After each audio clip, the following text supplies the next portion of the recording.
Up guys, welcome to Fuzzy Talks. Today is October 17th. It's Monday. Happy Monday. Real quick, I just want to say thank you guys for everybody who watched my last video about change. Hopefully you guys liked it. I got a lot of love, a lot of feedback, and honestly that means the world to me. I really appreciate that, guys. So today I'm actually going to be talking about life. Recently, me and a good friend of mine, Jay, we talked about life because I was making a few changes to mine involving my school, my future career path, and really what I wanted to do with my life and, what he wanted to do with his life. And we were discussing school, work, what it's like to not be the best, and how to really overcome that and how to be better. So don't be scared. That's the message I told him, because we're both in a community college right now. We go to different schools, but we both have one thing in common, in that our time at a community college is coming up, and we're actually going to be, hopefully, if we get accepted, into a university. And he wanted to go to really upscale schools. He wanted to try out for MIT, for Harvard, for Berkeley, because he's doing math and economics. And that's all well and good. I completely support him 100% if he wants to continue this endeavor. But he and actually a few other of my friends that I've spoken to in the past, they discussed, they kind of had this almost like this kind of idea that, going to a name school, a school with a really heavy name to it,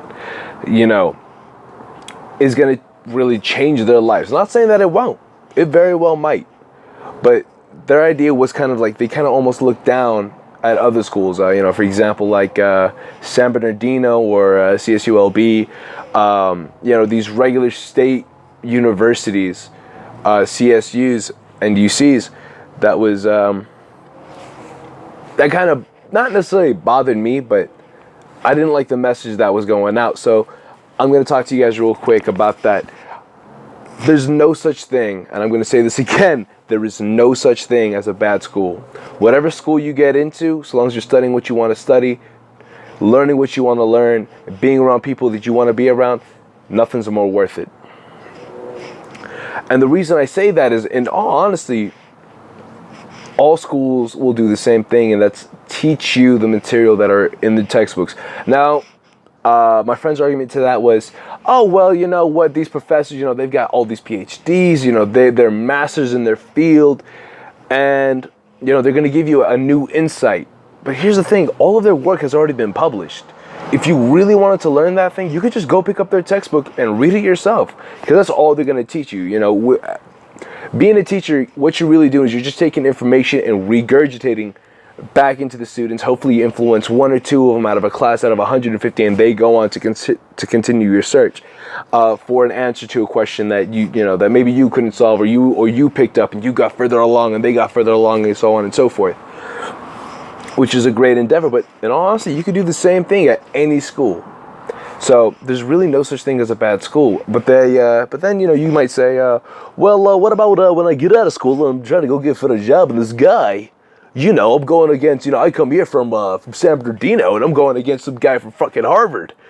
Well then, here's the thing. Yeah, their degree is not worth any more than yours. It absolutely is not. But you've got a point. Their degree's from Harvard, your degree's from San Bernardino. Yeah, there's a little bit of a difference, but here's the thing. The employer does not necessarily care. When they're hiring somebody, they're hiring you because they have a problem that they need somebody to solve. Now, if both of you studied the same thing, guys, are both masters in your field, there's only one thing that's going to separate you, and that's who you are. So yeah, you could have gotten a degree in, let's go with engineering, for example.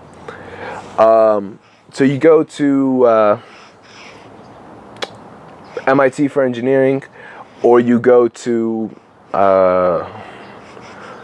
let's say, Jesus Christ, I'm having trouble naming a school, goddamn. Let's go with San Bernardino again. So you get your master's from MIT, you also get your master's from San Bernardino. the only thing that's going to separate you from that job is really who you are. So for example, like say you go in, right? Yeah, they got their degree from MIT or from a really well-known school, but you know what? They may not be as hardworking as you are. They may not want it as bad as you. Or you know what? They may not just get along with people as well as you might. So your best chance at getting a job, no matter where you come from, is really figure out what you are good at. Not just good at in terms of a skill, but rather look back into yourself and be like, well, what do I got going for me aside from my education? Because, you know, there's 1,000 people with the same degree no matter what you're studying. Are you funny? If you are, rock that. Are you good looking? I know what people are saying. Look, man, we're not trying to hire people because they're good looking, because, you know, we want them for their brain, not for their brawn or for their beauty. Of course. But in life, there's no such thing as cheating. If you've got something and you know for a fact that it's going to help you, use it. Be it your brains, your brawn, your body, use it. Now, I'm not saying to sell yourself. God, please don't do that. Just use it to your advantage, because life is filled with opportunities and these small little trinkets that you can use to bring yourself forward even more. Or say, for example, if you've got a really good sense of humor and so you go into work. Yeah, this guy's kind of come in right next to you. Hey, Tom. Hey, Al. How's it going? It's going good. Okay, cool. But you know what? This guy's not going to crack as many jokes as you are. Now, I'm not saying to be silly or go over the top with it, but figure out what you're good at with it. So you go into the interview, you're very comfortable with the person, you make them laugh, they like you. Now, people don't understand how important that is when it comes to an interview.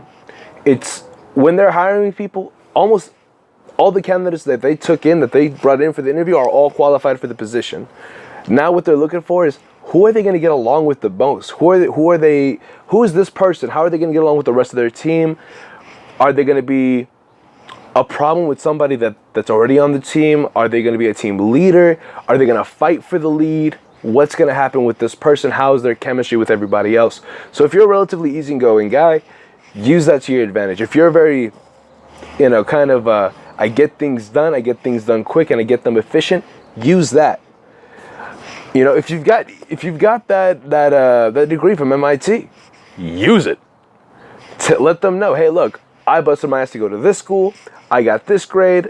I'm a master in this profession. You need me. Or you can go to San Bernardino and be like, hey, I worked my ass off. I went to this school. I got this grade. I got this degree.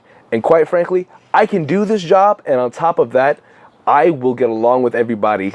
No problem. Or don't say that, because then they're going to be like, really? You're going to get along with everyone? No problem. You didn't need to say that, but now you said it, so now I know you're going to be a problem. Okay, you can leave now. But the point is, show them what you can do. How are you when you sit back? How do you present yourself? Which is something a lot of people, they don't really take into account. Now, I know a lot of people are like, oh, when you go into the interview, you dress very well, you dress professional. Almost everybody does this, especially when you go into to an actual career type position, rather than than a position over at, I don't know, like at the mall or something. But there's a certain, not just the clothes you're wearing is going to make the difference, but also the way you walk in, the way you carry yourself. How, like, before you get into the interview, I guarantee you, they're watching you already. They're going to see you walk in. How are you going to address the person in the front? Are you nice? Are you charitable? Did you say good morning to the people around you? Did you shake hands with the people around you? Because to be honest, you don't know who's around you, which is the topic I'm going to get on in a minute.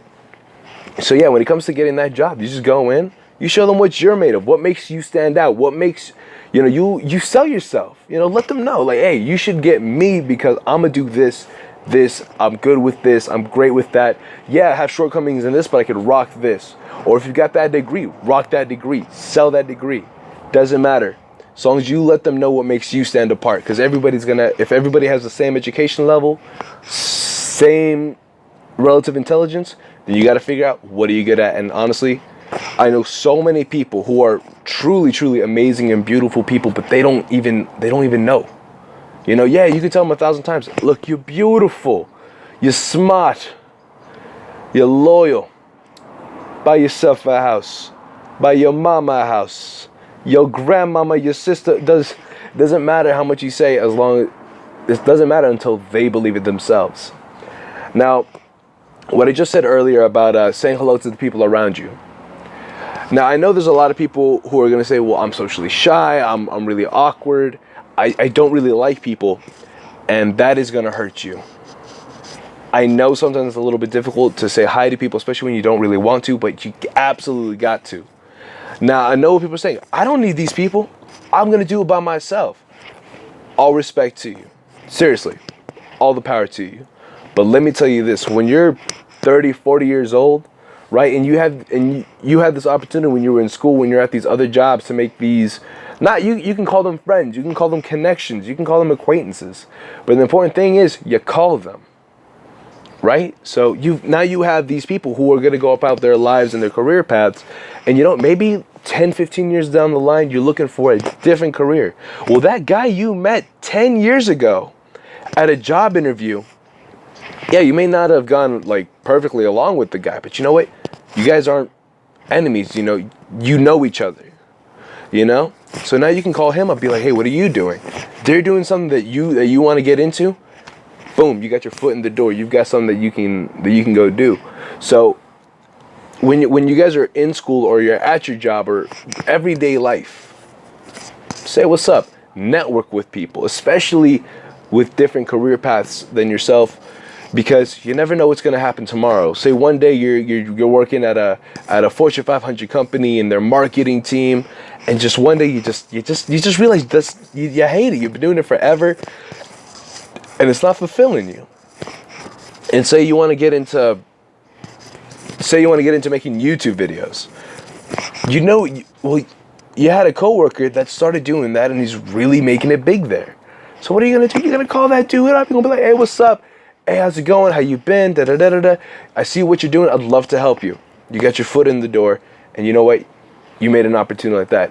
See people as they are, but also view them as future possibility and future opportunity to better enrich your life, be it emotionally, spiritually, financially. It's when you have friends, you have connections. When you have connections, you have 1,000 new doors that you just opened. So if I had to sum everything up, especially for those of us and for those of you guys who are going to someday, move on, from high school to college, it's a big transition. Don't be afraid. Really, just don't be. I know you guys have heard this 1,000 times. It's a cliche. Be yourself. Be the best version of yourself. Look back. What makes you stand out? What are the pieces of you that you love? And I know sometimes for some of you that's a little bit hard to find or to find out, but figure out the pieces that you absolutely love about yourself and bring those out to shine. Those things that you don't like about yourself, well, guess what? You could always fix those. Or you know what? They might actually be the thing that makes you rise to the top. Some days it'll be useful, sometimes it won't be. But be yourself. Be the best version of yourself. Keep on improving. Thank you guys again for sitting through these videos. I know they're a little long. I know they're a little tedious. But I hope to bring out a few more for you guys. Once again, thank you guys for joining me. I'm Fuzzy. Welcome to Fuzzy Talks. And if this is the first time watching it, welcome to the Fuzzy family. You fuzzy fucks. You guys have a good one.